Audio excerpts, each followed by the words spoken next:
Hello. Uh, Today I'm going to be showing you a lot of out of bounds and inbound secrets in Dodgeball Academia. This first one's very quick and easy to get to. It's 5 lemon juices. I showed it in a previous video. This one, now, you saw me going through those NPCs. I'll talk about more of that later because that's a glitch that lets you go through pretty much anything that isn't just a solid object like a wall. Now, this one is a fairly easy way to get out of bounds. And if you just explore kind of around the back of the school, you'll find a chest here, which, when I get to it, has a lucky wristband. That's a very good duplicate item. Because normally you only get that after the longest side quest in the game where you fight the same guy every day. Now, this one, it's a bit tricky to perform, and it's the same glitch I showed earlier that lets you go through those enemies earlier. What you do is, when the game is paused, NPCs, loading zones, and cutscene triggers are unloaded for some reason. So, when you open up the menu, you don't immediately stop moving. So you can roll into a jump and just go straight through stuff. And you can use to get to this chest, which has 5 vanilla milkshakes. So now I'm going to go out and go to either chapter 1, 2, 3, or 4.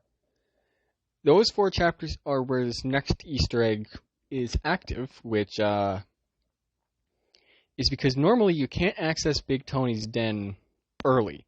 However, if you go through the load zone, like right here, you can get to it early pretty easily.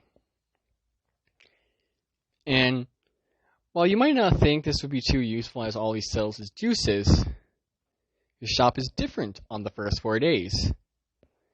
Instead of just selling, his regular juices he normally would, he instead sells every single item in the game, including story-related items.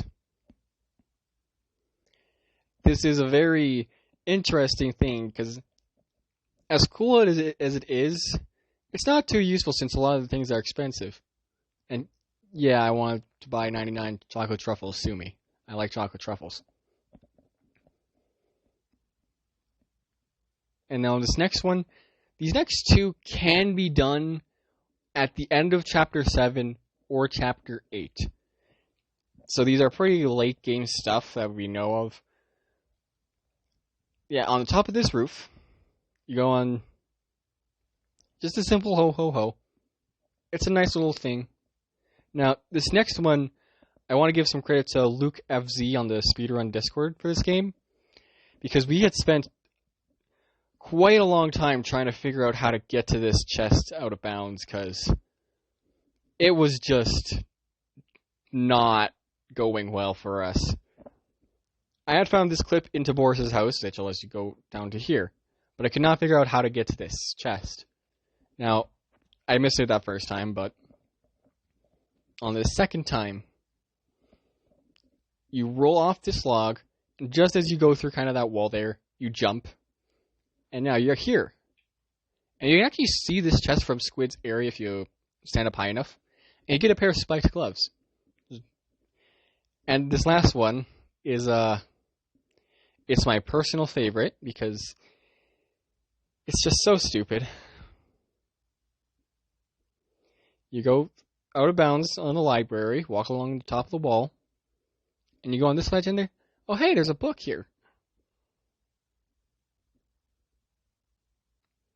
I really love and hate this one at the same time.